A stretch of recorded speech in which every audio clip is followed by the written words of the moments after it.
हाँ जी, तो स्टूडेंट्स अस्सलाम वालेकुम। तो स्टूडेंट्स ये रही हमारी एग्जांपल नंबर 5 ऑफ सेक्शन 8.1। तो इसमें वो कहता है कि find फॉरियर cosine transform of F of x, यानी कि कोसाइन ट्रांसफॉर्म या पहले की तरह का ये क्वेश्चन है, बस थोड़ा सा इसमें चेंज आएगा।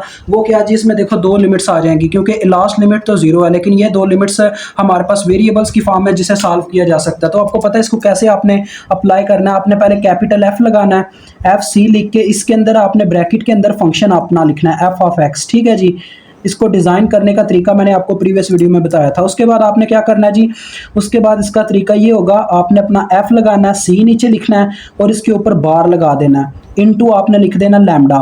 ठीक हो गया जी। लैम्डा लिखने के बाद जी इज इक्वल टू हमारे पास ये बराबर किसके होता है जी, अंडर रूट ऑफ 2/पाई। जितने भी कोसाइन के होंगे उनके अंदर यही लगेगा, अंडर रूट 2/पाई into integration of C F of x, साथ में आ जाएगा cos lambda x d x. अब आपने वैल्यूज पुट करनी है 1/1। तो देखो ये अंडर रूट 2/पाई स्टूडेंट्स बाहर कॉमन है, वैसे का वैसे ही है। प्रीवियस में जो प्रीवियस क्वेश्चन था शायद उसमें मेरा एक काम रह गया था, वो मैं आपको इस वीडियो में चले बता देता हूँ।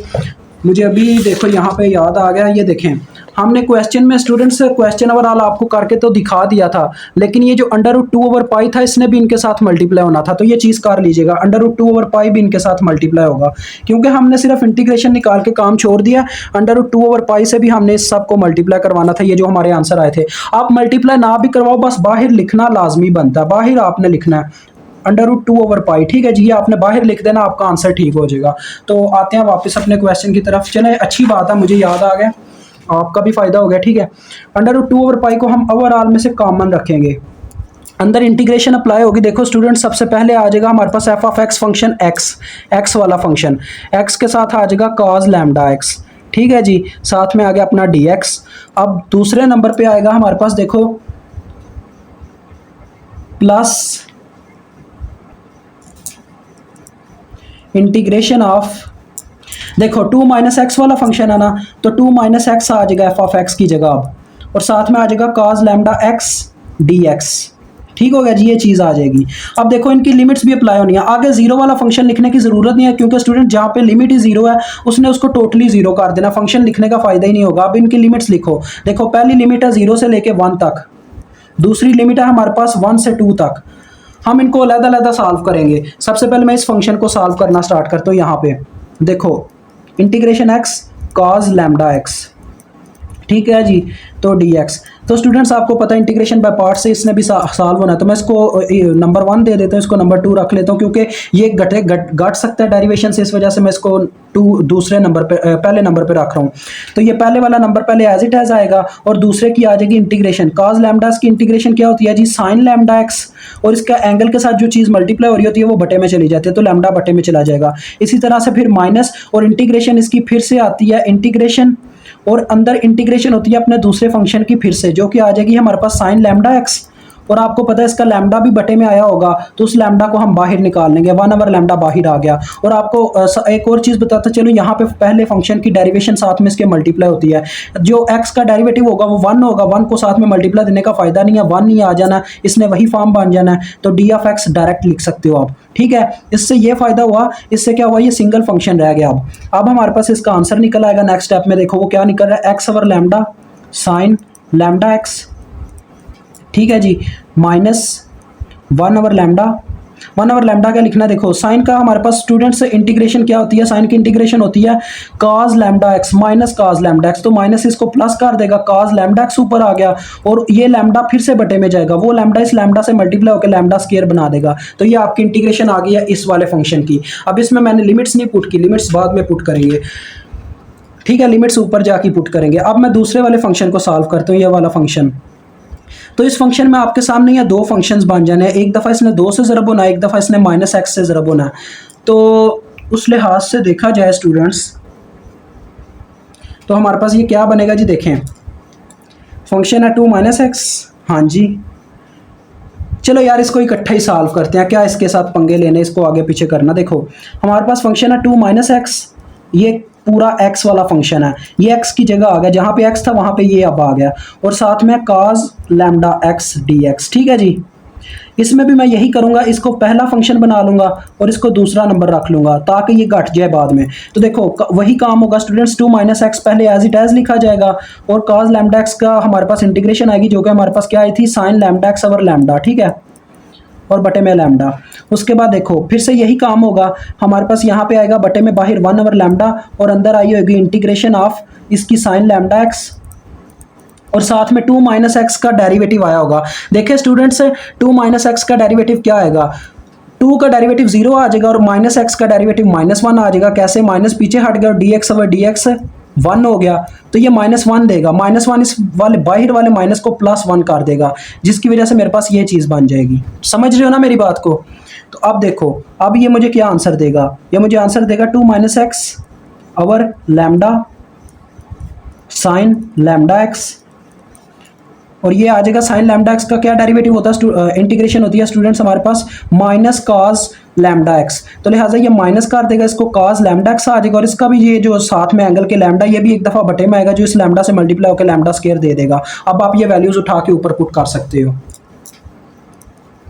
ये आप चाहो तो वहां पे पेपर में भी अलग कर सकते हो, इससे कोई फर्क नहीं पड़ता। ये देखो √2 ओवर पाई बाहर ही अभी तक और अंदर वैल्यूज पुट होने लगी हैं। आप लिमिट्स पुट करते जाओ स्टूडेंट्स, पहले upper limit minus lower limit का सीन होता है ना, आपको पता ना इतना तो अपर लिमिट पहले पुट करो, जहां जहां एक्स है वहां पे 1 पुट करते जाओ। तो एक्स की जगह 1 पुट हुआ, यहाँ पे भी 1 पुट हुआ तो ये सिर्फ साइन लैम्डा रह जाएगा। तो देखते हैं, सबसे पहले मैं इनको यहाँ पे पुट करना चाहूँगा, चलो लिखते हैं पहले x lambda x sign lambda x, ठीक है जी। इसके साथ इसकी लिमिट आ गई 0 से 1 तक plus cos lambda x over lambda square, इसके साथ भी इसकी लिमिट आ गई 0 से 1, ठीक है जी। उसके बाद इनकी लिमिट्स पुट करता हूँ, देखो plus 2 minus x over lambda का साइन लैम्डा एक्स, साथ में इनकी लिमिट आ गई, लिमिट क्या है जी इनकी 1 से 2 तक, तो ये 1 से 2 तक आ गई और दूसरे नंबर के साथ भी इसी तरह से आ गई minus cos lambda x over lambda square, साथ में इसकी लिमिट आ गई 1 से 2 तक, ठीक है जी। तो ये ओवरऑल आ गई लिमिट्स। अब बस लिमिट्स पुट करने की देर है और अपना क्वेश्चन सॉल्व हो जाएगा। तो देखो स्टूडेंट्स ये जो फर्स्ट वाले फंक्शन है ना, इनमें लोअर लिमिट पुट करने का फ़ायदा कौन है, वो 0 है, 0 ने साइन को 0 करते जाना, तो इसमें ये लिमिट 0 वाली पुट करने का फ़ायदा नहीं होगा। जो लिमिट पुट करने का कोई फ़ायदा मैं आपको बता दूंगा। देखो ये बाहर ऐसे एज इट एज रहने दो, 1 पुट करते जाओ। देखो upper limit minus lower limit होता है ना, एक्स की जगह 1 पुट किया तो ये क्या रह गया 1 ओवर लैम्डा और यहाँ पे सिर्फ साइन लैम्डा रह गया, तो इसका आ गया साइन लैम्डा ओवर लैम्डा, ये हमारे पास आ गया, ठीक है जी, लिमिट पुट करने की वजह से। अब हम बात करते हैं इसकी कॉज में, जब हम अपर लिमिट पुट करेंगे 1, क्योंकि 0 पुट करोगे ना तो साइन आपको हमेशा 0 देता है जब उसका एंगल 0 हो जाता है, तो लिहाजा साइन आपको 0 देगा, ये टोटली 0 हो जाएगा, तो लोअर लिमिट ने आंसर 0 देना। इसकी बात करूं तो देखो cos lambda x over lambda square, तो देखो पहले क्या पुट होगा, एक्स की जगह अपना 1 पुट होगा तो ये आ जाएगा cos lambda over lambda square, और फिर जब हम लोअर लिमिट पुट करेंगे तो आपको पता क्या आंसर आना। देखो स्टूडेंट्स एक्स की जगह जब माइनस आपको पता लोअर लिमिट होता है, तो एक्स की जगह जब 0 पुट होगा तो ये आ जाएगा cos 0 degree over lambda square, और cos 0 पे हमें 1 देता है तो ये आ जाएगा 1 ओवर लैम्डा स्क्वायर, ठीक है। cos हमें आंसर दे सकता है लेकिन साइन हमें आंसर नहीं दे सकता, ये मेन मसला है।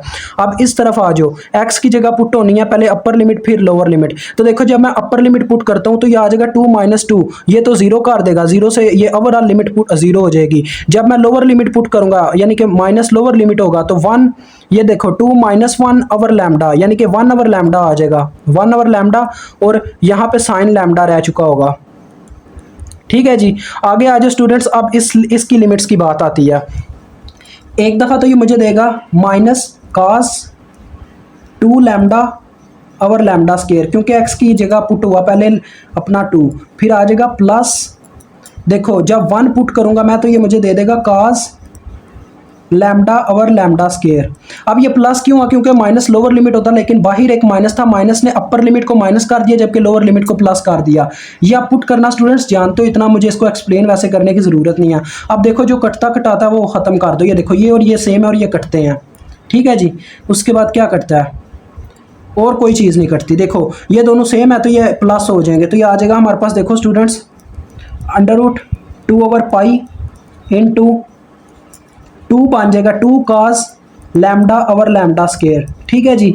उसके बाद हमारे पास है -1 ओवर लैम्डा स्क्वायर, ये और ये डन और ये भी डन, और लास्ट में ये चीज़ रहेगी जिसको लास्ट में लिख दो -cos 2 lambda over lambda square. This is your answer for this question, ठीक है जी।